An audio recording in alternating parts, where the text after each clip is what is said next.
Welcome everyone to another amazing workshop of Startup Ki Pathshala. We have with us Madhurjo Banerjee.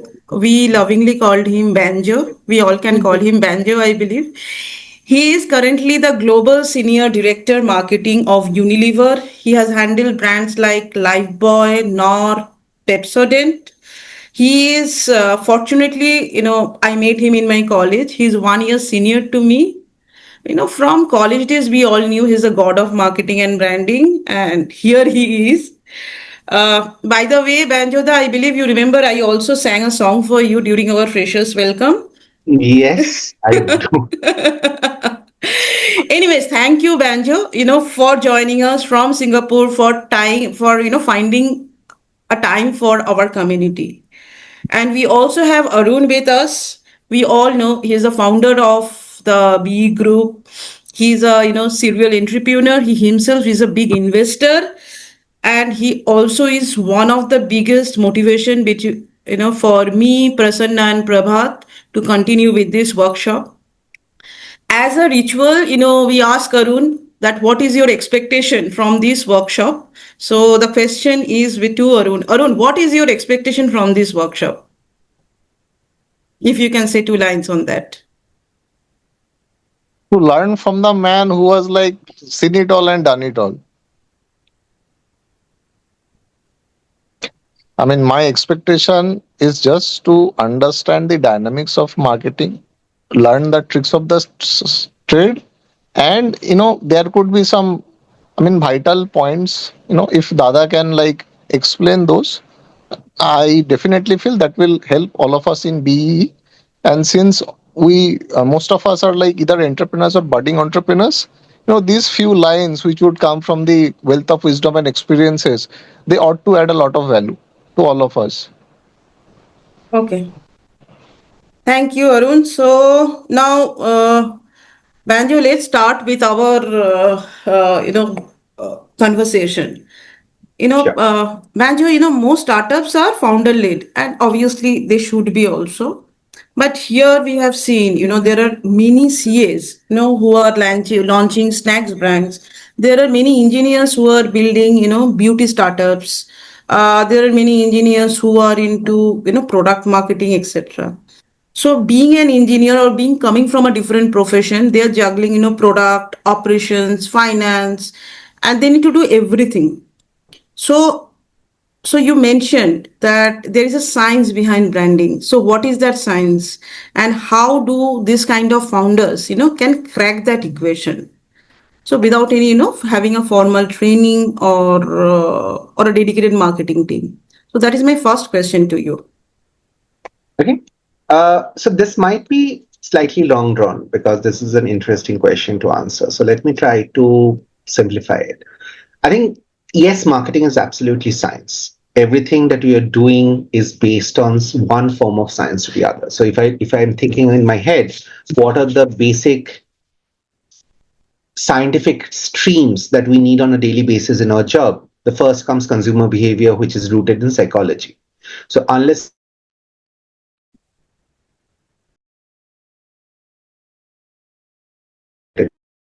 second thing is data analytics, right? The amount of so marketing requires to ensure that you understand your data absolutely uh, uh, strong. And it means that you need to understand where your every penny is coming and every penny is going in order to ensure that you are getting an absolute perfect return for any kind of investment that you're doing. Marketing is about predictive modeling. What I am doing today, the impact might be seen today if I am doing, if I'm trying to convert a sales, or it is going to show me a few months down the line. So that's why predictive modeling becomes extremely important. Optimization is the name of the game, right? Because what we do today might work, might not work. How can you immediately understand, rinse, repeat, and keep at it? And then finally, there's always, I think, whether you are starting up on your own brand or running your own brand in an organization, you're always doing a decision tree analysis, which essentially is, if I do something today, what are the choices that I have as a result of that? And if I make choice A, how is the next few steps going to be versus if I do choice B? So I think that's where a lot of us simplify marketing into just the communication or the kind of content that we see, but actually before everything else, it is those understanding of those few basic things of human behavior, of data, and understanding how to predict better. So if we take those three things and then try to understand what are the most important things that someone should know, I think one of the first important things that people should know or at least understand is who you are selling to. Because if you are not clear on who is the consumer segment that you want to target, it is going to be extremely difficult. It really does not matter who you're selling to. The classic example, we have always been told, is that you really do not need to sell a snow shovel, which is required, let's say, in the countries of Northern Hemisphere, Canada, and things like that, in the deserts of Arabia. But if you find a use for a snow shovel, would you be able to sell it in Arabia? The answer is absolutely yes. And I think therefore the first big thing is who is it that you're selling to and what is it that you're selling? A lot of people look at products and say, okay, my product does XYZ. But sometimes you will realize that products are used in numerous ways by your consumers. So one of the best examples, which by the way won a Cannes this year, is an idea called the Vaseline hacks. So Vaseline petroleum jelly, I think everyone knows in this Yeah. call, right? Hmm. The funny part is that when I was growing up, more than putting it on my skin, I used to put it on my cricket bat because Vaseline was the best thing that is known to ensure that your cricket bat does not lose its shine. When I was selling Lifebuoy in Bihar, one of the things I learned is Clinic Plus shampoo. While it does amazing things to my hair, it also is one of the best products with which you can wash your entire Card. cattle herd.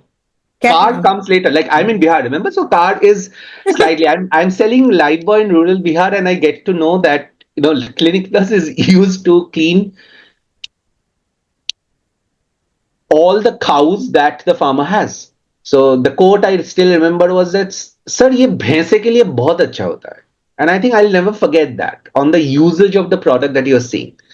And then finally, that is something which you need to understand. What does my product do? What are the alternate uses that my product can be used for? And then finally, who do I need to talk to in order to get that, right? One of the simplest models of marketing, and I think, it cannot get any simpler than that, is this model called AIDA. It's AIDA. Now, AIDA is oversimplified, right? But I think whoever you are, if you're starting marketing, even intuitively, I believe that AIDA is something that people follow. What does AIDA typically mean? So AIDA is nothing but the first is there a kind of an attention that the person who is going to buy your product giving you? So that's the first bit of it. So attention is extremely, extremely critical. You need to get the attention of the person you're trying to sell to. The second thing, you got their attention, but are they interested in you? So are they really looking at you is the second question that you want to know. The third is desire. Yeah, like they might have gotten the attention, they might have gotten the now interested in you, but they are really desiring to put their money behind you. Yeah, and that's absolutely critical as well.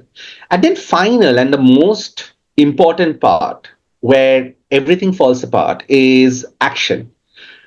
Have you told a compelling story that will make people take action to whatever you are telling them so far?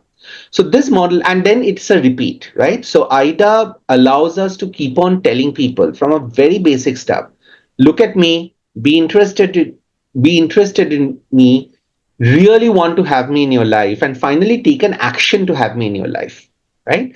That model is one of the simplest models used by marketers around the world. And honestly, I don't think it is a question of can everyone do marketing? Do founders need a solid? I think as a founder, you are marketing yourself every day.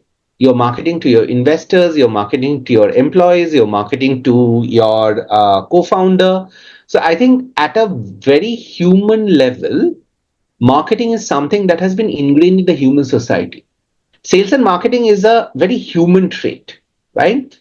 Uh, even when people have tried, apart from a few primate groups of apes, no animal is known to do a barter system, right? And human beings have evolved over the years to have the barter system first and then a consumption economy. And then finally, it all comes down to how do you fuel that consumption economy through constant focus on both the sale of the item and creating the desire, which is nothing but marketing, right? And all of us, in some form or the other, are either marketing ourselves or selling ourselves. And then similarly, so does our products. So I think that's where the big science comes through. I think it's a long answer, but if there is one simple thing I can, leave you guys with, it is about the AIDA model, right? And it is about attention. It is about creating interest, the desire, and action, right? So that's the first bit of it. The second bit of it, and I think which is very, very critical for most founders, is the it is a simple equation. It's called A greater than R, right? A greater than R is nothing but ambition greater than resource. The reality is wherever you're working, or whether you're working for yourself or working for an organization, your resources are limited. But the ambitions should be greater than those resources, because otherwise you are not going to maximize the returns that you get out of it. The second thing which comes up is effort greater than ambition. Because again, the second thing comes is that unless you're putting the enough and more efforts behind it, it will never be more important. I mean, it will never lead up to the ambition that you have. So simplified put, E greater than A greater than R is one of the first things which, while it's not marketing, I think it works for everything else. But for marketing, it becomes very, very real when you are starting to count the ROAS, or the return on advertising spends, that you are going to do as an entrepreneur at some point of time, right? Uh, if I simplify it even further, right, like we call about attention, interest, etc., there are only three big things that we need to focus on, right? And why I like marketing is the principles are very simple. The way to do them, or the way to get them correct day in and day out, is extremely complex, right? So first thing that you need to understand is your reach. How many people are we reaching? Now imagine going back millions and millions of years. You are in the world of I don't know. We are talking to Bengal Entrepreneur Society. So let's say you're in the Pal Kingdom of Bengal.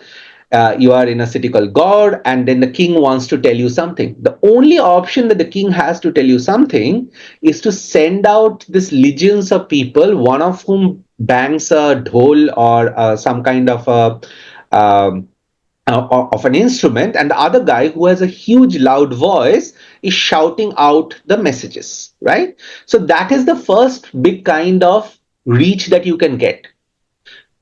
One of the biggest interventions in marketing came during the time of, I think, Ashoka in India, when instead of sending these guys out, he decided that I want to send my message across, and therefore you need to create this stone pillars with which my messages to my countrymen will be written. And The therefore, the first Ashoka's billboards. pillar, they were the first billboards of the world, Ashoka's pillars, and they are Correct. found from Egypt to us. But all of that comes down to one single point. It's about reaching the people that you need. Yeah, so that's the first thing, reach.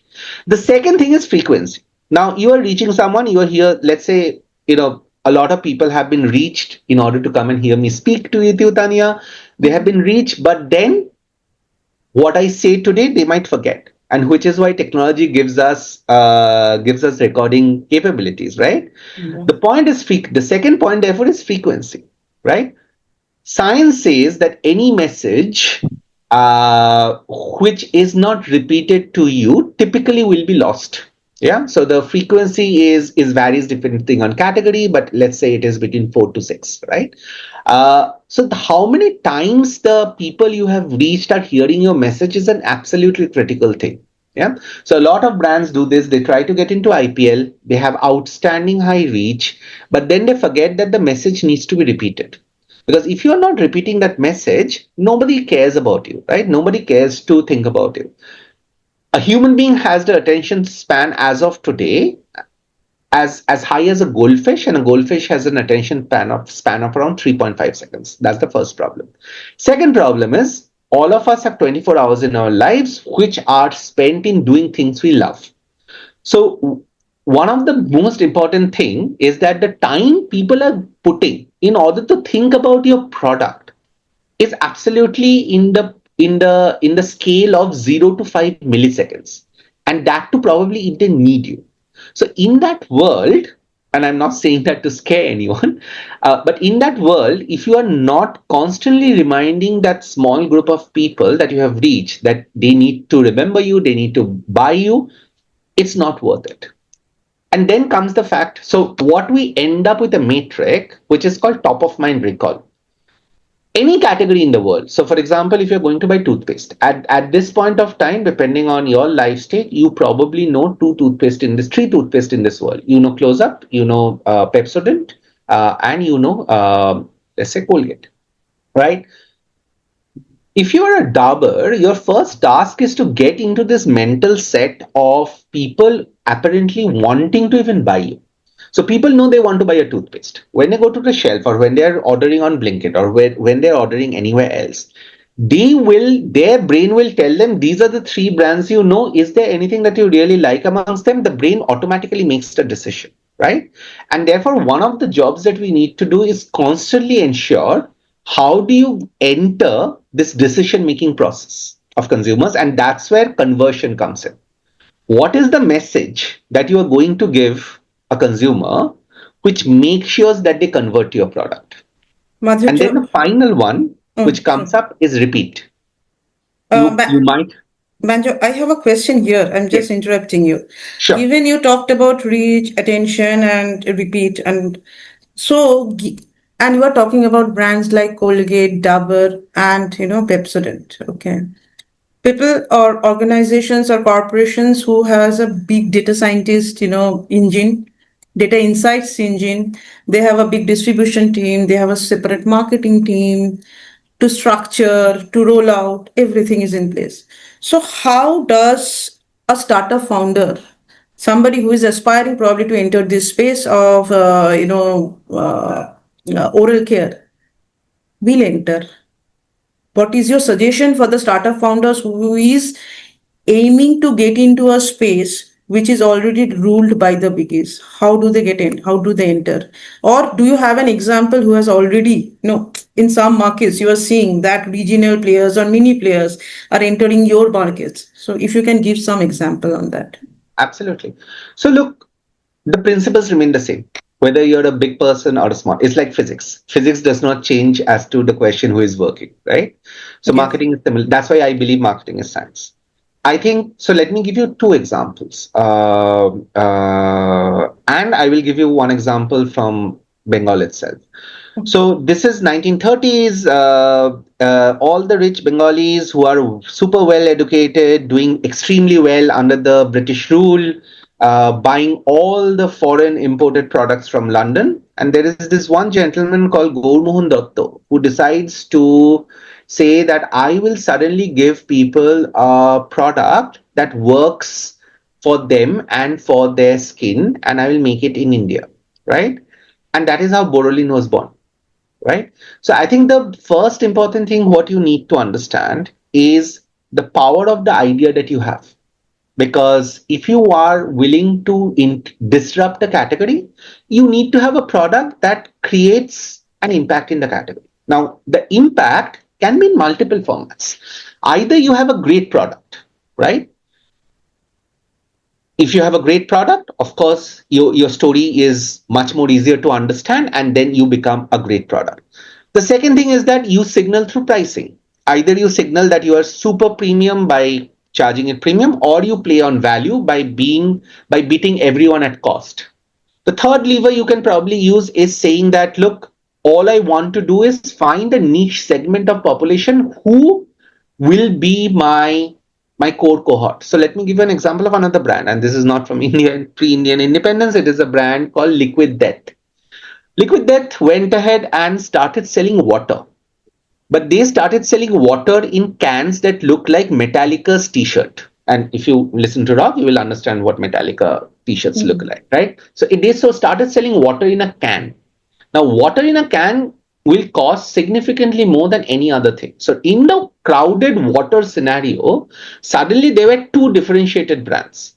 And by the way, Coke plays in water, Danone plays in water, PepsiCo plays in water. So Kinley, Aquafina, everything is there, right? Now this brand comes in and says that, looks at the market and sees there are all these players, significant large marketing budgets, significantly large operational capabilities. There is only one separate, globally large business which is separate from all of them. That brand is called Evian. And Evian sells because of its origin story. It sells because of its premium nature. Liquid Death went and targeted the set of consumers who were going and partying out late into the mornings across the pubs in UK, US, all the markets they launched in, right? Significantly less budget, but what their selling point was their can. Imagine holding a can of water when you don't want to drink, which looks exactly like the beer can, which everyone else in your cohort or your user group is using, right? That is something which starts automatically making a lot of sense, right? Let me give you the example of Maggie's entry in India. It's not a company that I have worked for, but I really love their story. When Maggie entered in India, nobody knew what Maggie was, right? And by the way, the budgets, of course, for Nestle at that point of time was nothing big. Nestle had just started out in India with their business, and the only thing they figured out was that we need to make Maggie a convenience food because all Indian snacking takes a lot of time. Yeah. And people do not know this because all of us, I think, seeing the age group of the people at least who have the camera on, you have all grown up with Maggie as a children's snack. Maggie in 1982 was launched as a food for working women who were bereft of time. And it did not work. And that's when they made the pivot to the people they were targeting to, which became children, right? So again and again, the point comes up. And by the way, Mama Earth is a great example. I think of all of you know Mama Earth. Mama Earth was started by one of my friends. We joined Unilever together, by the way. So, and then he went out to start Mama Earth, right? And Mama Earth did not have the budgets, but the principles that he had learned in Unilever continues to be the same thing. The other thing, for example, Tanya, if you're saying Indian brands which are making it big, it's called the whole truth, or have they changed their name to I think the Whole Truth Foods Company. So again, ex Unilever started out the entire The whole story, truth food. the Whole Truth Foods, right? The Mm. entire story is now focused on saying that we sell absolutely clean food, and that is the whole truth. Their first name, which few people know, their first name was And Nothing Else, right? And Nothing Else was an extremely intellectual name, which not many people understand what the thing was, right? But right now, when Yeah. they saw it, they pivoted, they figured out, okay, the Whole Truth Foods is a much better name. It becomes a far more stronger stuff, right? And these are all people like you who have started out without significant investment because the principles that they were very clear on either A, same things, what your product does, who you are selling it to, and how will you reach them. Okay. Wonderful. We really got a lot of insight on this that if you have to really disrupt a market, what are the key areas you can play with and how you should play with. Thanks, Madhuja, on this. Now, given you were talking about reach, that comes my next question is that we can't ignore the fact that digital marketing is the in thing. Okay, everybody is a digital marketer now and every brand is trying their hands on that.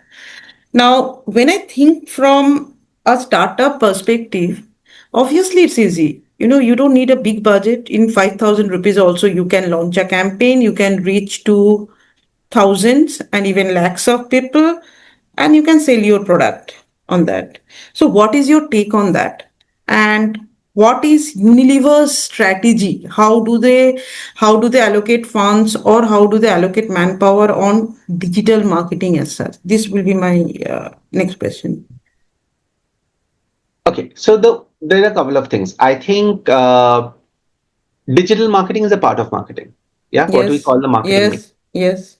Again, it goes, if you go to the first principles, digital marketing is my way of reaching people, right? Correct. Yes. Whether I'm reaching them through Instagram, whether I'm reaching them through TikTok, Facebook, or even TV spends, it is about way of reaching people, right? So I think Yes. again the first bit that comes is, and why is digital marketing so big right now? It's simply because that's where people are spending their time on. If you look at, so one of the most famous quote by the Netflix CEO is that his quote was, "My challenge is not any other company. My challenge is sleep." His task, and he's so clear about it, Netflix's biggest task is to make us sleep lesser, because the more we sleep less, the more time we spend on Netflix as a platform, right? So again, that comes to the same point. Where is the set of people that you want to target are based, and how will you reach them is the first question. For example, if you're a product you are selling, you're starting up, you're selling only in your local market. Let's say you are doing Bankura, Birbhum, Mednipur. Why would you have a plan that takes you to pan India?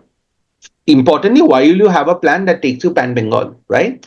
The Correct. question always is that you have to ask is, where am I selling it? Who do I need to reach out to, and how do I get them? Versus if you're a D2C brand and if you're saying that my geography is not my constraint, then again you have to think of who are the people who are possibly the ones to wants to buy me, right? So one of the most costly advertising real estate right now is the Amazon homepage, because in the Amazon homepage, if you get your product up, chances are that your clicks will be high, right? Search remains one of the big checks. So Google, or even if you're doing any kind of LLM search, that remains. So again, the question that you have to ask is, what is the product that I'm selling? Who am I selling it to, and where are they seated, right? So the way any large company or even small company looks at it is extremely in this manner. I need to reach, there is a certain kind of equation, right? In order to sell 5, 10 products, I need to, and I'm giving you benchmarks. There is no, I mean, it all differs by category. If I need to sell 10 products, I probably need to reach 10,000 people. Because if I reach 10,000 people, probably 5,000 people will remember. Out of those 5,000, probably 1,000 will need me at that point of time. And out of that 1,000, mostly 10 will click on the click button or go and buy it from a shop or wherever I'm available. So I think if that is the equation, it all then comes back to the same thing. Who are you reaching? How many of them do you need to reach in order to make the sale that you need to make? Right? So that, I think, one of the things which people make a mistake of saying, oh, I need to do digital marketing. No, you don't need to do digital No, marketing. people brag about the, 2 million views, right, on their Instagram thing. So I was having a chat with Meta 2 days back, Mm. and trust me, views don't matter, right? Views don't matter for the simple reason, and more than views don't matter because A, please understand, a lot of the views are by bots, right? So that's the first one. Uh, okay, let me recorrect, because when I say this to my peer group, they understand. I'll probably make it simpler. Views matter, but to a certain extent, right? Of course, views mean that there is a significant amount of reach, but there are views that are right and views that are wrong. For example, because I travel so much, my phone is extremely confused as to who am I, right? So it tried to figure out who am I and send me the stuff. Uh, I typically will continue to get a lot of products even after I have come back from a business travel of that local market. Yeah, because it is still not updated as Updated their algorithm database. or something, right? So that's why views are a tricky thing to just say that I have 2 million views. So one of the, if you look at a case study, there was one influencer who had a significant large followership. I forgot which country she was from. She started her own clothing line. I think she had close to around 50 to a 60 million follower. And then she sold 25 t-shirts as a startup did. Because all the people who were coming in for the views were not buyers of t-shirt, right? I think that is something which you then really need to understand, is that views don't matter. Second thing is followers is the other thing. If your influencers have not told you, let me tell you, follow the way the algorithms are starting to work is not about how many followers you have. So the thing that Meta was, and coming back to the Meta conversation, it really does not matter if you have Deepika Padukone as your brand ambassador with X million followers. Will it, I mean, will you have a lot of views? Yes, you will have a lot of views. But those followers are coming to see Deepika Padukone doing Deepika Padukone stuff. They're not what Madhurjo wants to sell through Deepika Padukone, right? And I think that is the miss that people are doing, and it is a constantly evolving thing which people need to be careful. So I'll give you a historical timeline. When Facebook started and they first came and met us, they're like likes are the most important thing. You need to get likes. Yes. Then it becomes, forget about the likes. It is about the fan pages. If you have a fan page and if you have followers on your fan page, then you are sorted for life. Then it becomes to know it's not about the fan pages. It's about connecting with those people who have a huge amount of followers. And recently, and this is probably the only thing I think is true, it is the power of the content that you're creating. Because remember, why do we watch content? We watch content to be entertained, right? Yes. In the TV world, what used to happen is while I was watching Rahamoti Tirandaj with my mother, uh, Pepsodent ad used to come. Worst I could do was go and get a cup of coffee for myself, but the sound was always on, so I knew Pep. So then it was in my head, right? That is the beauty of a single form of transmission or transmission communication. It's called broadcast. What has happened now is I have not been entertained watching TV. Most of my time I am spending on social, yeah, and TikTok, by the way, I can tell you, in India TikTok is banned, but I do a lot of TikTok work. TikTok does not consider itself a social media. It calls itself the entertainment media, right? Going on to social media to get entertained. So if you are coming and interrupting their entertainment, they will not be happy for you. But if you are coming in and if you have a message to say which is interesting, which makes people want to sit and take notice, of course they would love to hear you, right? That I think is the fallacy that a lot of people make. Some of the startups I mentor, they make, is that running after those numbers can give you reach, but it will probably not give you the conversion that you need, because what you need is very clear understanding of who you need to reach to. I hope that answers it to some extent, Tanya. Yes, that obviously answers. So, suppose in Unilever, we just wanted to understand. In Unilever, you are thinking of starting a product XYZ. Let's name it. Okay. So how do you start? How does this work start? Starting from, which market to enter, what should be my pricing, etc., etc. We just want to get a look inside Unilever's engine. How Unilever does this, or how you guys do this? Which market to enter? What should be my pricing? Where I should? Which are the buckets? I will put my resources. Should I put my resources in distribution? Should I put my resources in community building? Or how much social I will be doing? So how does that decision making works?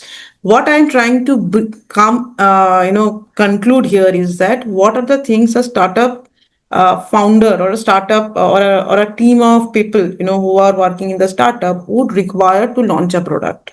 That's my basic motto here. So I think, look, there are two ways you approach a launch. Hmm. And I'm talking about the absolute beginning, right? So right Yes, now, yes. let's say my team is working on figuring out 2028, 2029, 2030. Everything that we want to launch till 2027 is already in the pipeline, right? Whether they will launch or not is a different conversation, because a lot of other factors play into play. But what we want to launch, we already know. So let's say you're starting to plan a launch, right? There are two approaches to it. The first approach is identifying a market gap. Okay. You decide the market based on the capabilities of the market to absorb a new product. So, for example, let's say you want to launch a bag, Yeah, a beautiful handcrafted bag from Shantiniketan, and and your startup wants to do that. So then the question that comes in, that where is the market for the Shantiniketan bag that I want to launch? Okay, that is the first. That's one way of it, where you know exactly uh,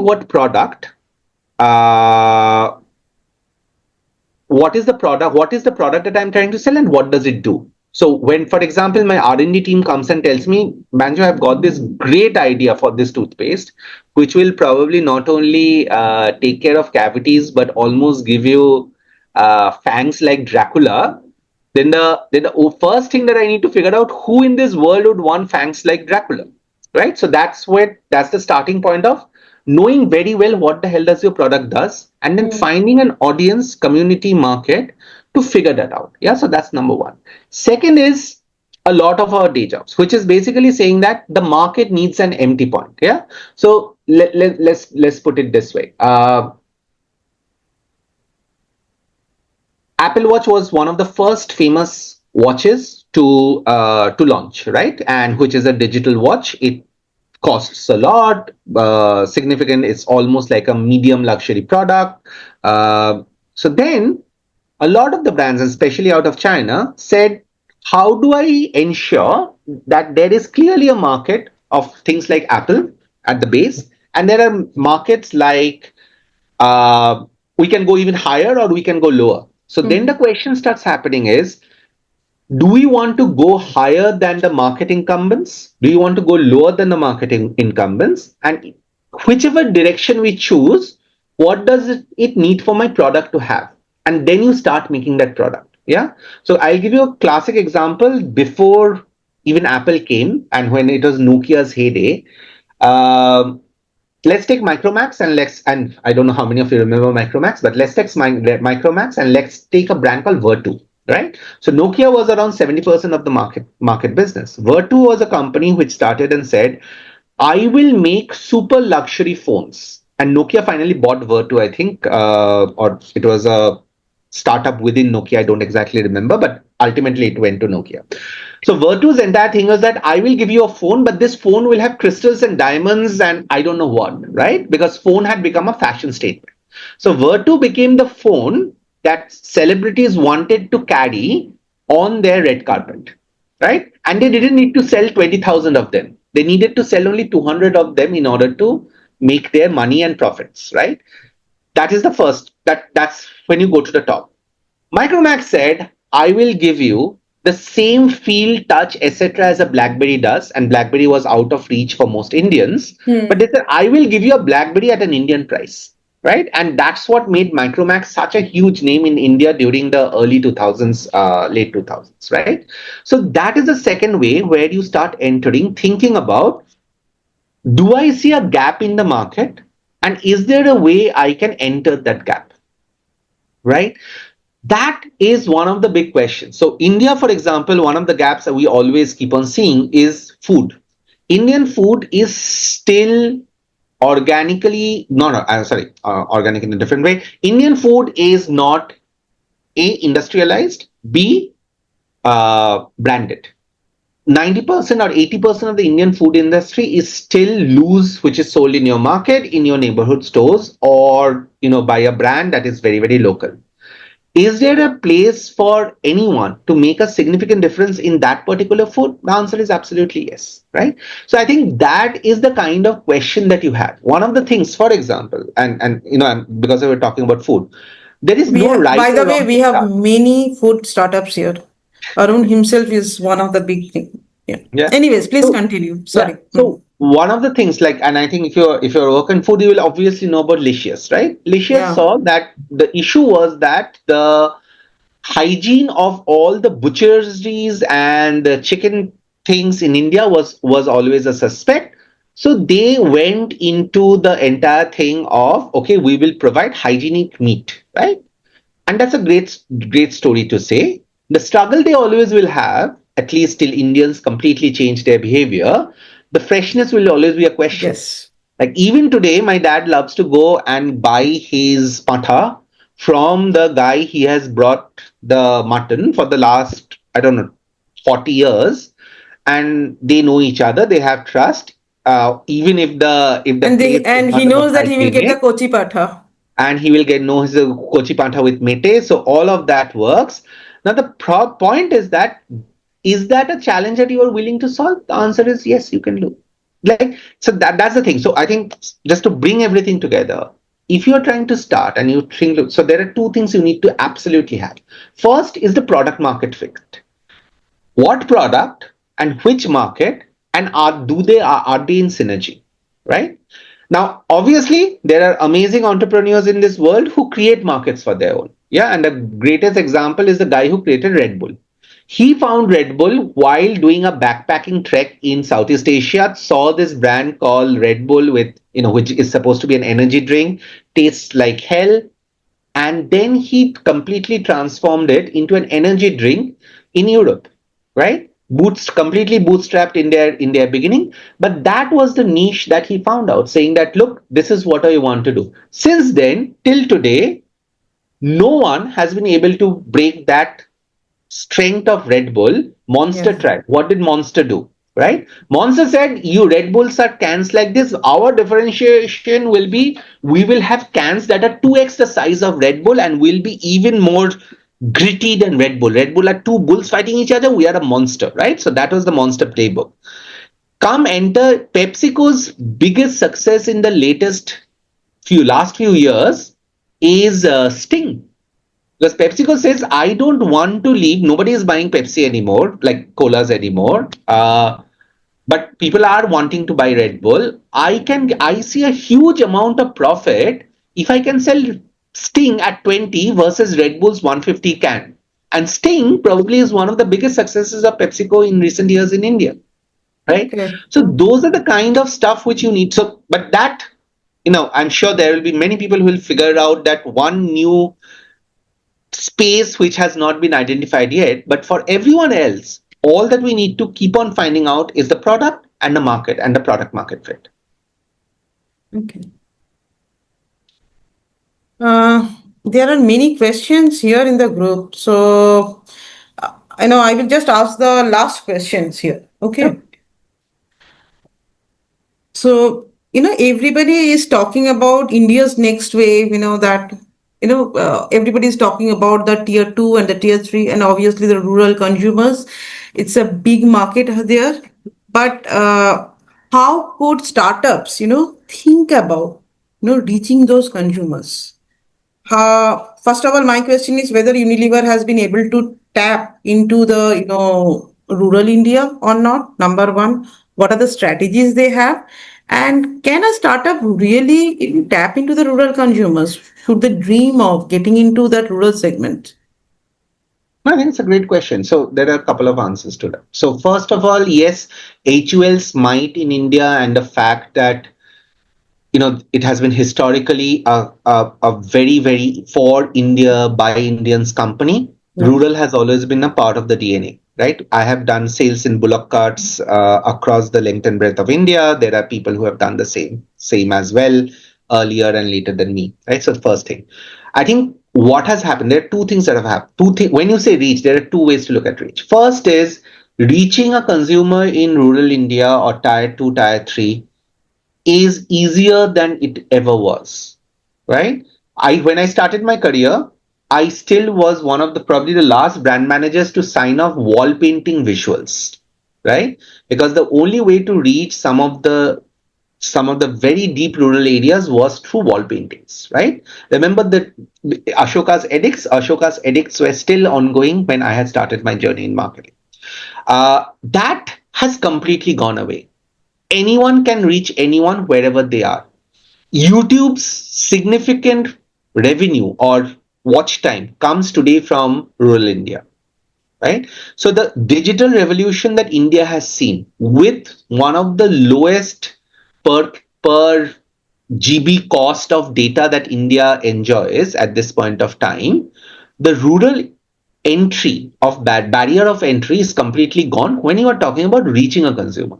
So can sitting in Kolkata you reach a teenager in Bastar? The answer is yes. Can you go to Chambal? The answer is yes. Can you go down south to Dindigul? The answer is yes. That barrier of entry is completely gone. But you have to be very clear on who that person it is that you want to reach. So that's the first reach. The second reach, however, remains a big challenge, which is accessibility to your product to that consumer, right?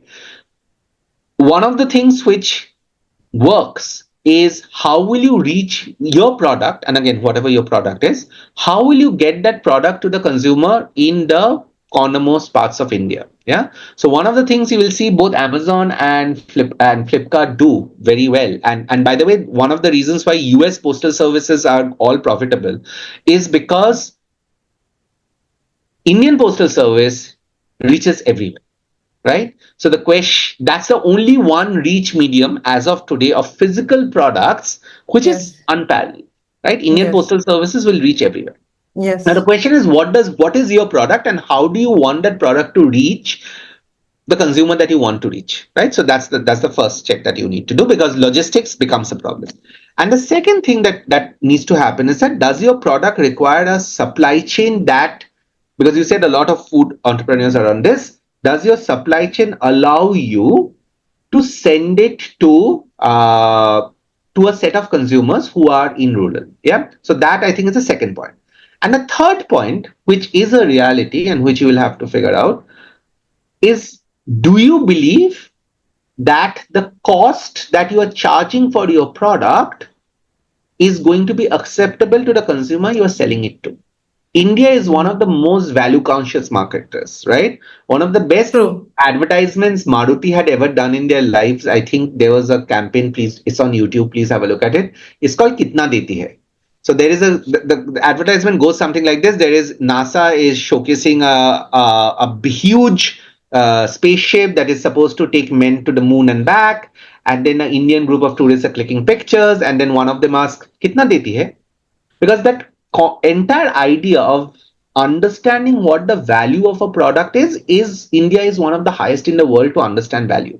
So you have to be very clear that you are offering that value to the consumer. If you do a bad product at super cheap price, people will stop buying. So classic example I can give you of Surf Excel. Surf Excel is a great washing powder. It is costlier than a lot of the local products that are available in the markets. But Yes. every time we have spoken to consumers in deep rural India who is washing with Surf Excel, they say one thing I'm absolutely clear about, that the quality of this product is unbeatable by everything else, right? So Hmm. I will ensure that even if I have to risk everything else, I will spend my money behind this particular product. Yeah. And then the final fourth thing, what is something that you need to figure out as a founder. You are basically asking a share of wallet from True. your consumer, right? Yes. Now that there are two types of consumers. Consumers who have disposable income, consumers who don't have disposable income. And consumers who don't have disposable income, the question that you need to ask yourself, is your product important enough for them to get into their 100 rupees that they have set aside for their sustenance, right? So let's say that's the one. According to many estimates, India's actual consuming class out of 1.4 billion is around 100 million. Yeah, because that's the set of people everyone tries to go after with the disposable income. Yeah, and pretty much if you're on this call, you are part of that 100 million. Correct. And that numbers vary depending on who you ask. So if you are now going after disposable income, then again the question that you have to ask yourself, is my product, what is the value that I'm giving with my product, which will make someone part some of the disposable income towards me, which they at this point of time probably going after, I don't know, experiences, right? Like, why will people buy a different kind of toothpaste which is super costly, etc., etc., and rather not go and watch a match at Eden Gardens, right? So you are not only fighting products, you're fighting experiences as well. So again, the question comes, what is the value that you're offering is the big question that you need. Okay. Anyways, since we have actually overshoot our time. We're supposed to close this session, 15 minutes back. But however, Banjoda, there are lots of questions here. I will ask Tuhinda if you can unmute yourself and hello, Tuhinda. Hello, Yes. So we are am I starting the audible? question. Yes, yes, you're audible. Uh, Good evening, Madhurjo sir.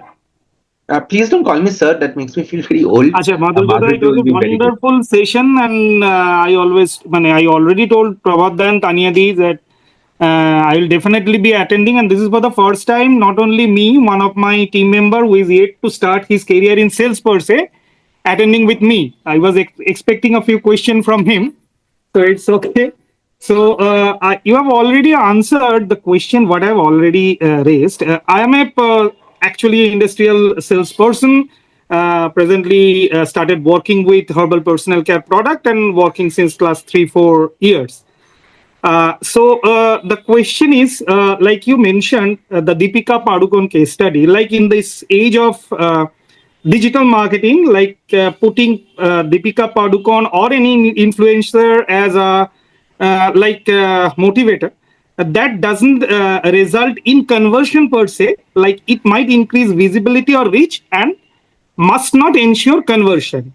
Whereas, but although in the digital marketing age, it could little be measurable, means how much is reach and whether that is being converted to sales or not. And in the conventional distribution channel, it could be little bit measured that whether my product is being perceived and or not. Loke কিনছে কি কিনছে না, আমি বললাম my product is like this, কিন্তু লোকে finally হয়তো কিনছে না।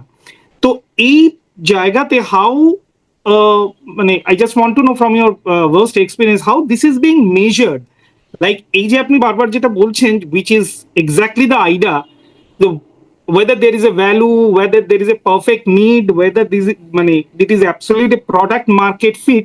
What are the measurement continuous process যেটা কোনো সময় শেষ হবে না, continuously এটা জানতে থাকা? What are the process, what are the indicators? So, couple of indicators. Reach is very easy to calculate. Like you will always get reach data. You will also get frequency data. Those two are data are not. If you do not have a direct selling in your funnel, so this marketing is now called a funnel, right? So the upper funnel is basically where people get to know about your product. The lower funnel is where the final sales is happening. Now, whether the final sales is happening as a result of your investment on that platform, you can only measure it if you are completing that sales in that journey itself, right? So if you are expecting that there is a data point which will tell you that people have seen in my ad on Facebook and then have gone it and bought it from the store outside, that data point does not exist. What data point exists is in that journey on digital itself. If the purchase has been completed, that can come through, right? Which is why proxies are so important. So one of the proxies is reach. How many people I am reaching? The other proxy is how many of those are unique, right? How many times are they being reached? Then because you can geotag also, are they being reached in the right location? And then if you see a spike in your offline sales as a result of your online campaign, which runs for 3 weeks, and then you see a spike in sales for the 3 weeks, let's say 3 weeks or 2 weeks post that, that is the only metric you can have if your model is online communication and offline sales, which has been the traditional TV model. Because look at TV dekhe, they will be able to know about your product and hopefully they will go and buy it on the shelf, right? There are lots of measures which large companies will do, saying that where did you learn about the product, etc., etc. I don't think that any of that is needed at this stage of your journey.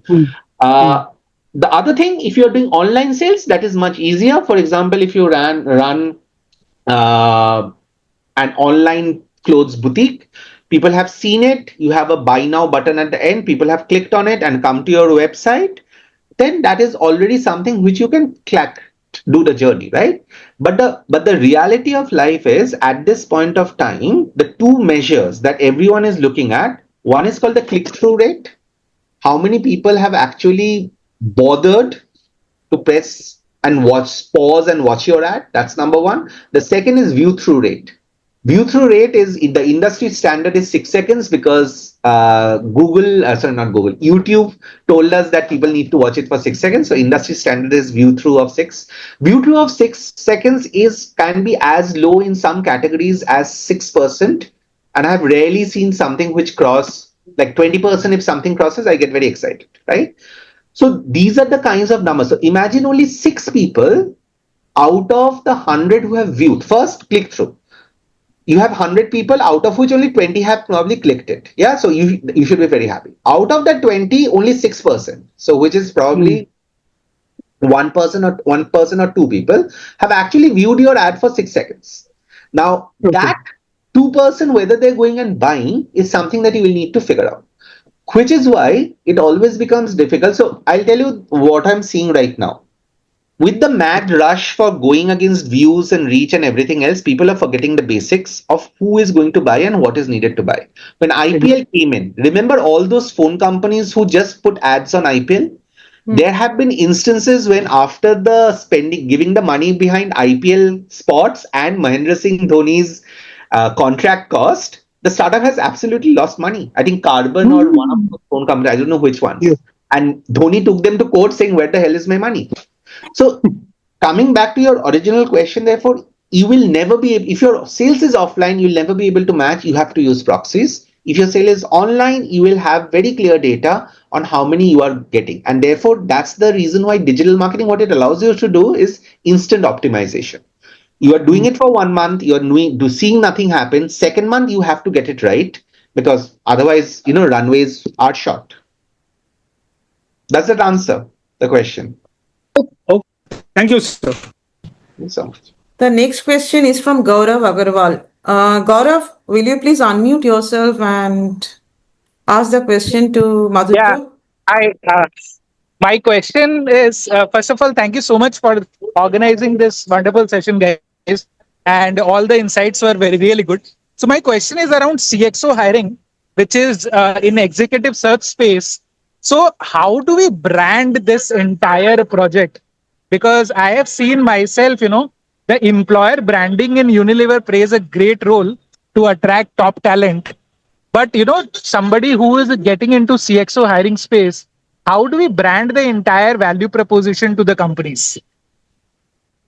So, are you talking about the value proposition of your startup to companies who will hire you as a CXO search specialist, or is it about the Exactly. companies that you're hiring? Okay. So, look, every category is different. I can tell you from the work, you're essentially it's a service organization, right? So the couple of things that you need to do is essentially almost like, do you have a foot in the door and who is your target group, right? Are you looking for CXOs for SMEs versus are you looking for CXOs for MNCs? And of course, you will need, everyone would want to go and at some point of time do the MNC CXO search because that's where the big money is. But the point is, unless and until it's about credibility building consistently, right? So unless and until you have something that sets you apart, either your networks, right, which says that I have, and I saw, great to see an ex-colleague here, so Gaurav. So I have my networks with which I can connect you to top talents around the world, right? So that might be one. The second thing is I have already proven successes in these many options, and therefore this is the way I will now become better at the larger organizations. So I think that's the way to go for any service, doesn't matter which kind of service it is. I think service also has to do a lot with word of mouth, right? Because the big thing is that you need to ensure that there is a significant amount of how do I say, a significant amount of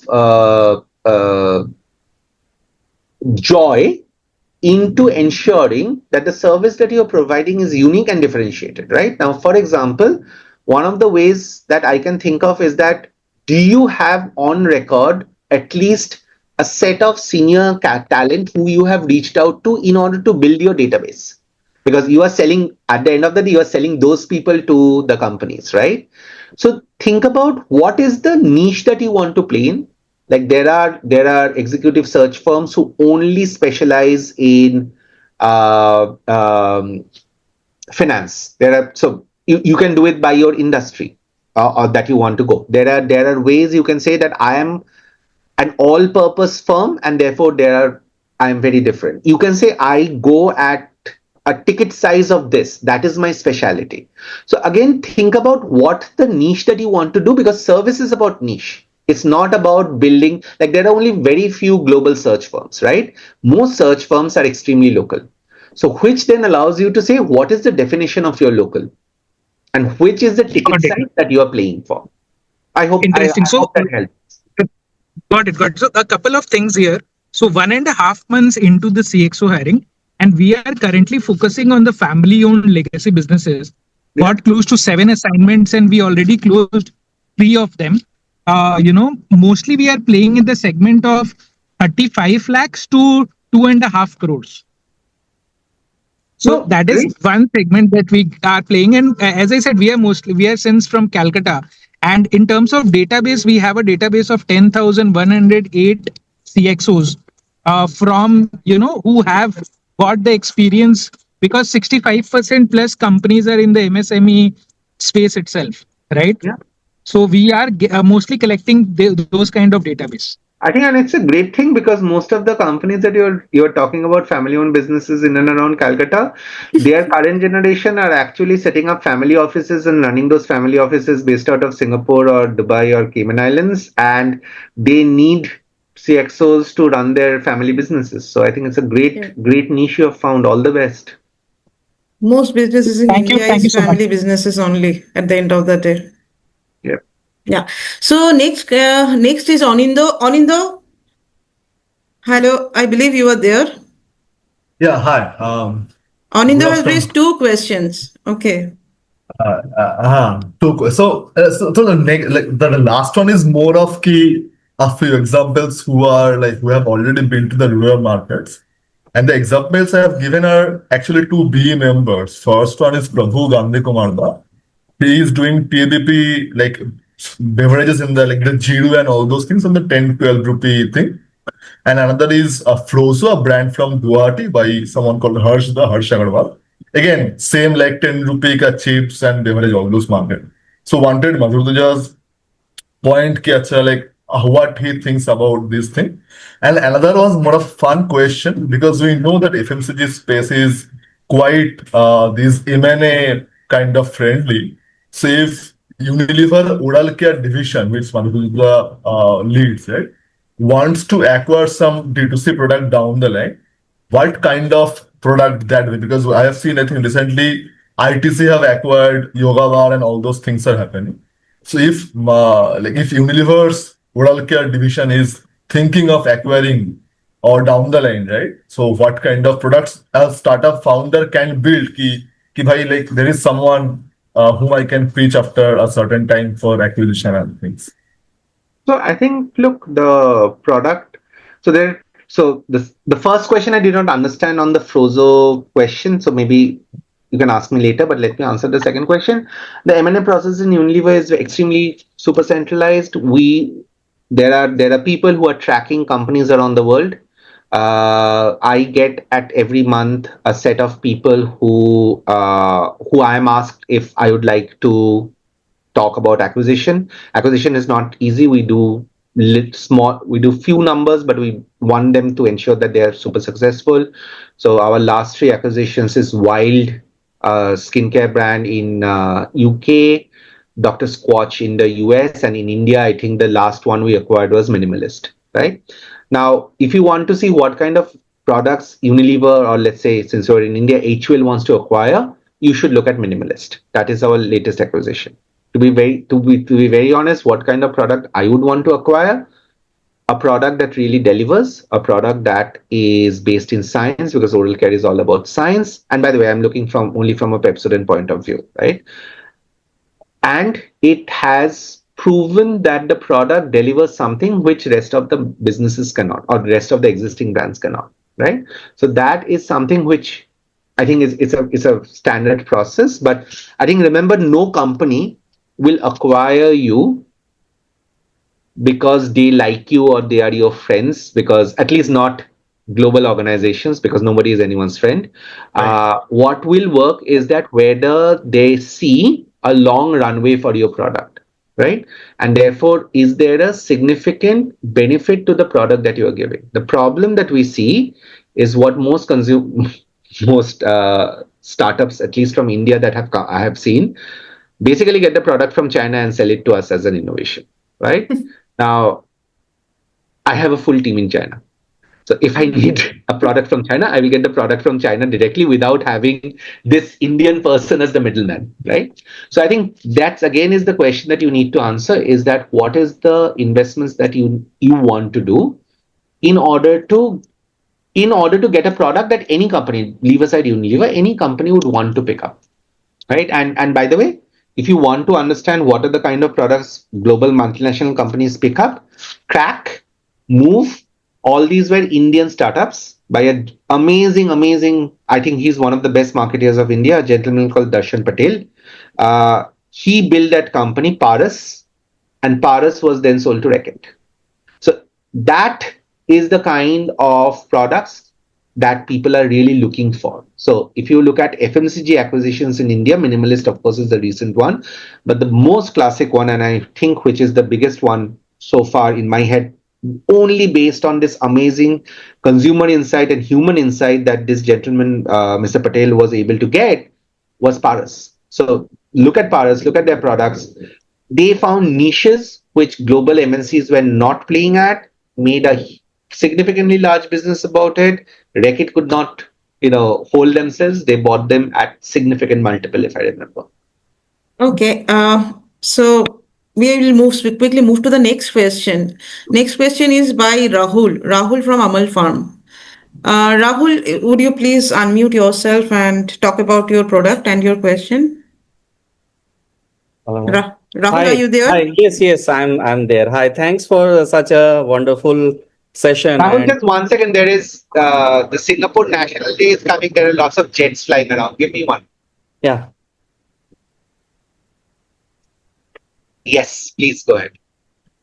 yeah. Thanks for such a wonderful session. So we run a food brand called Amal Farm, directly working with around 3,500 farmers across 7 states in India, is prioritizing only on super specialty product, which is sourced from single origin product. So my question is on B2B side, because we do both B2B and B2C. Yeah.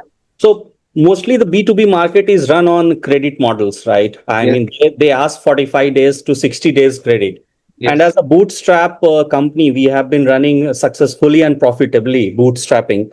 So now our product is good, our value proposition is good. Like you said, FAB, feature, advantage, and benefits, right? That also looks great for our customers, but the only problem is get stuck is the credit models.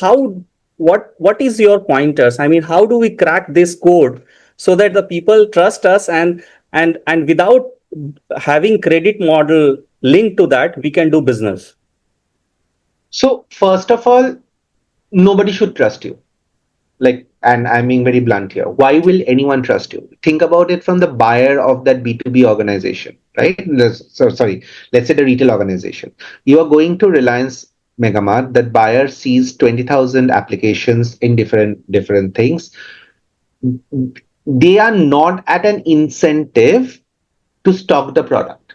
They are at an incentive on two things. So again, this is very human marketing, right? Like you have to understand the motivations of the person you are selling to. You are selling to the buyer. You are not selling to Reliance. You are selling to the person who is middle management of Reliance and is called the buyer, right? So let's say I'm that buyer. You have come to me. I do not need to trust you. That's number one. Second thing is that the I control all the power in the world, right? Because I am the channel of distribution. So you need me more than I need you, right? So and the world runs on credit. Pretty much every product that you see on any supermarket shelf runs on credit. I think there are 2 or 3 ways in which a lot of companies have figured this thing out. The first thing is that the only time a buyer would want to talk to you if you give them one of two things. The first one is exclusivity. Now, the point that exclusivity works when there is a head-on fight between one or more retail outlets, and then you play one against the other and give one the exclusivity to buy for, which maybe not bring it down to from 45 to zero, but we can at least bring it down to 45 to, let's say, a week credit, right? So that is probably one of the options where you can pitch or based on exclusivity. The second thing is that at least proof of success. So if at least you have a proof of success of your daily sales to your local kirana or your small standalone independent outlets, of what is the number going to look like, what is the repeat rate, what is your run rate, and is it constantly improving, then that serves as a confirmation that your product is really good. Remember, for a big chain buyer, the risk of believing a new product is always super high, right? So you have to reduce the barrier of adoption of your product significantly large. So one of the things, for example, is to say is I will now do my run rates on standalone retailers with whom I can have a much better relationship perhaps, and then use that as my calling card to convince a buyer. That's one. The second one is exclusivity, like we said, and the third one then becomes saying that if you have a D2C, because you said you had D2C, if your D2C is really good, and food, by the way, every food buyer knows that repeat is the single biggest thing. If you can show that you have repeat customers, which then shows that your product is really good.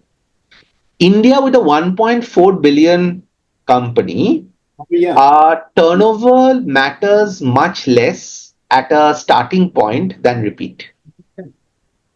Because turnover, by the way, if you stand outside and hand over your product and call it as promotional sales, you automatically get a volume which is significantly good looking, right? So everyone knows that. So the question is that, will you be able to give proof that consumers are loving your products and buying them regularly, and the same consumers are coming back? Your retailers are constantly giving you more and more business, which means that the retailer, and by the way, the retail growth is very limited in India, which means that everybody is just churning the credit, right? Which means that they are putting more money for you versus another company, and you have beaten the company X because the standalone retailer, is believing you more. And the last option, which is something which a lot of brands do, is go all out behind one buyer. Say that I will stop every other sales channel, but every single penny I have will be put behind getting that one buyer that credit, because what's important for me is the last mile distribution. Now, depending on where your startup is, you have to choose one of these four options. But remember, the struggle is, and you know it better than me being an entrepreneur, that nobody is here to do it for you. You have to get it done yourself. And I think these four typically I have seen for the new startups, it works really well. By the way, Amazon takes significantly large numbers, some 30% these days, if I remember rightly. Yes. That's the cost, right? So why would anyone take you up without extracting as much as they can out of you? That, I think, is the challenge. So I just need your 2 cents on the B2B side, right? The question was primarily for the B2B side. D2C, I understand that they need. If I'm not clear, all I was talking about was the B2B. I was taking the buyer as your B2B consumer and giving you the answer. So everything that I said was about the buyer. So let me just simplify B2B. As a B2B, your target is the buyer of your retailer. Would you agree to that? Though we are the vendors for them. I mean, Yes, so they are a buyer, right? Yeah. So they are a buyer. So they are a buyer of your product, correct? It's called purchase manager in something, right? In some places, right? Yes. So you are a vendor, they are the buyer.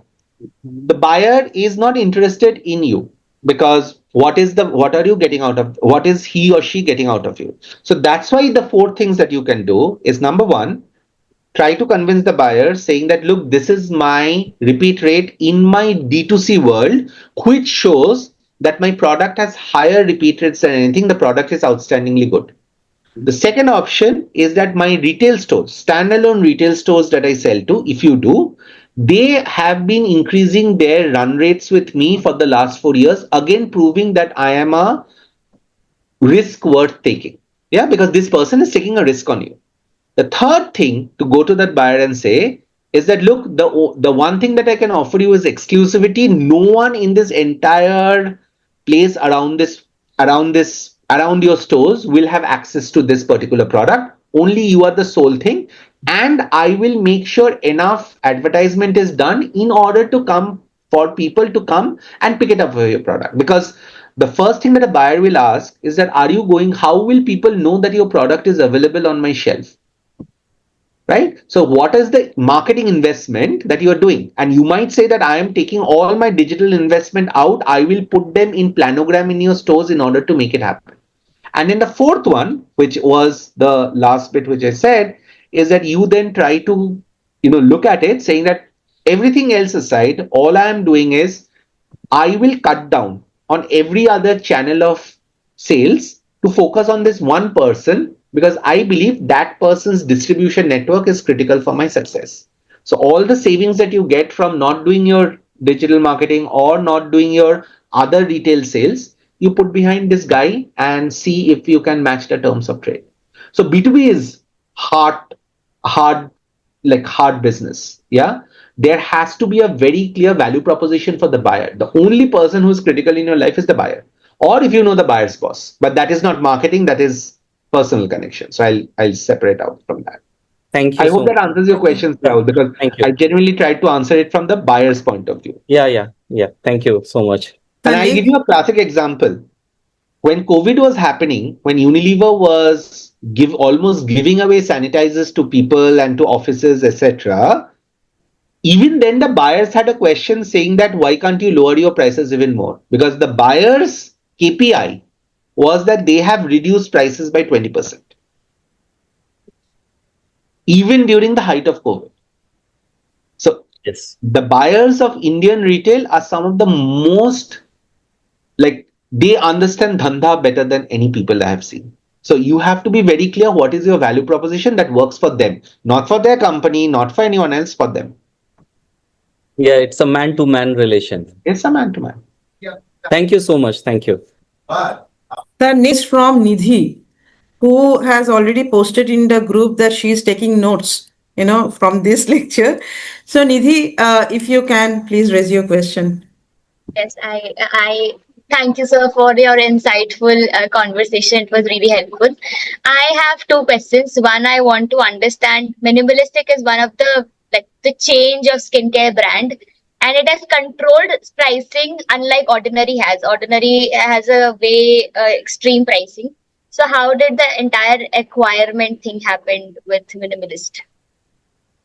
It's a very standard process. So first, if you don't know, Unilever had invested in Minimalist as part of our Unilever startup ventures. We have a venture which invests in startups around the world. Minimalist was one of the brands we had invested in long back. At this point of time, we felt it was the right time to fully acquire the brand. Of course, full due diligence happened. Like you said, I can't get into details because of course it's an M&A thing, but all the details of the Minimalist acquisition are, by the way, on internet. So you can figure that out.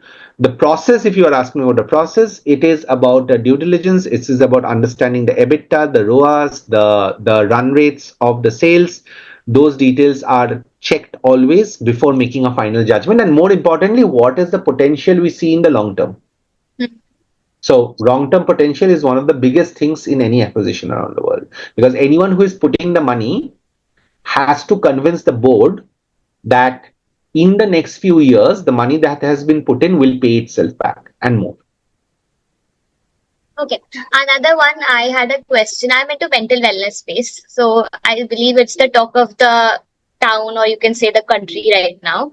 So Unilever takes decisions way in advance, that, understanding the change in mindset and the generational things. So how do the timeline they project that this is the product? Like if I say there is Fair and Lovely, so it became Glow and Lovely after 10 years of conversation that happened. So how is that timeline projected that this is gonna happen? Like in 10 years down, this is something which is gonna make a trend. Okay, so let me try to see if we can understand it. Okay. So there are two or three things in decision making. Day-to-day decision makings do not have that long timeline. tonight, for example, I'll have to decide whether to stop selling a product in a certain market. That decision I have to take tonight, because Monday I'll have to make that final call, right? So there are decisions which are done at a 24-hour, sometimes 24-minute level. I think what you're talking about is trends, right? So significant trends. So one of the biggest things that people need to bet on, whether you're an entrepreneur or whether you're running a large organization, is what is the trend that you are going to be betting on. The reason you are betting on mental wellness as a space for whatever the task that you're doing is because you are predicting that all of us on this call will get more and more tired over the next few years, will get completely screwed by the pressures of society, and will need a solution like yours to help us get through it. Yeah, you're predicting that we are all going to get screwed in the near future. And I think that's a great prediction to make, which is fair. Unilever does pretty much the same thing, right? The big thing called there are global trends that are happening. There are local trends that happen. The question is that if you look, and trends are not something that comes out of the blue. McKinsey puts a trends report out every year. So, and every year or once in a decade. So their 2015 report, just for fun, a few months back, I took their 2015 report and saw how many trends McKinsey, who is supposed to be the best consultants in the world, had predicted right. They had 50% wrong, right? So 50% wrong, 20% okay, somehow 25% were all good, right? So which means that the best consulting firm in the world probably gets around 25% of their predictions right, right? Same goes here, which is saying that there are trends that are happening, which you want to take a bet on, and then the bet will work in your favor or it will not. Now, the difference between a large organization and a small is that the chances of the startup getting up if the bet fails is far lesser than a large organization, because a large organization can take multiple bets and hedge their bets, right? So two great examples, and I tell you, one from Unilever, one from outside Unilever. One from Unilever is Unilever was the first company in India to launch frozen peas, right? And it was launched in the 1970s or 80s, I don't remember exactly right now. But the fact that people didn't even have refrigerators at that point of time meant that the idea was way ahead of its times. By the time, we lost appetite, we exited, etc., etc., 1990s had come. Manmohan Singh had done the greatest thing. P.V. Narasimha Rao and Manmohan Singh had done the greatest thing that anyone has ever probably done for this country, opened this country up. We all became rich. We all had fridge, right? So that is the timing of the trend, which you cannot predict, right? But you can predict a trend. That's number one. The second thing, which is a real thing, which Tanya's batchmate from IIM Bangalore, he created probably one of the best shoes I have ever used. And then COVID hit, right? So that didn't work out. So again, the question that comes is that the trends are very easy to find out. It is very difficult to predict which one, and that is where your individual capability of predicting it comes, and whether you have the passion and the belief to go after it. Thank We are at the end of our session, and we have a very special guest here, Mr. Charanpreet Singh, who is the owner of Praxis Business School. Sir, given you are here, would you like to say 2 words to the whole community and also to Madhuchada? Hello. Yeah, hi, thanks. I was not expecting this. But anyway, yeah, it's a wonderful session.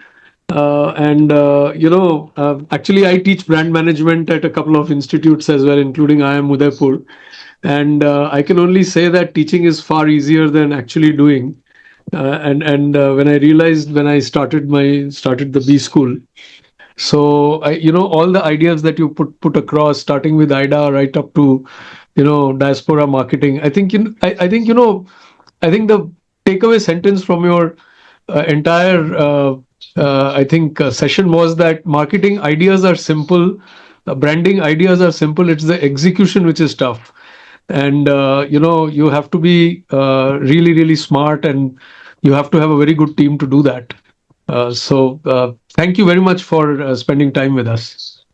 My pleasure. Thank you so much. IIM Udaipur, one of my favorite professors was the director of IIM Udaipur. I think he's just retired. So yes. He's the guy. He's the guy who trapped me into teaching there. Actually, Ah. Janat Shah. Okay. Yeah. Okay. Right. Okay. And that concluding lines, Arun, if you can share your, 2 words about the session. I was just noting my points and was resonating with my stuff, from Red Bull to Sting to my thing called Jolt, right? So, I mean, distribution is the name of the game. And since like our cup of tea been the general trade or GT, whatever got spoken today, would be remembered at least by me. And since I was like making notes, I'm all in to make them put to use. That's it from my side. Thanks, Dada, for coming and helping the B startups Thank with you your so much. wisdom. Thank you so much for calling. I wish all of you all the very best. It's a very tough world. And I know how much passion you all each have for your own startups, and I wish you absolutely the very best in your journeys. Like I was telling Tanya, it is not easy to dream something up out from nothing, and therefore I think that makes a lot of difference. And the biggest thing is that you are generating employment in this country, in my country, which requires it a lot. So I wish all of you all the best. Thank you.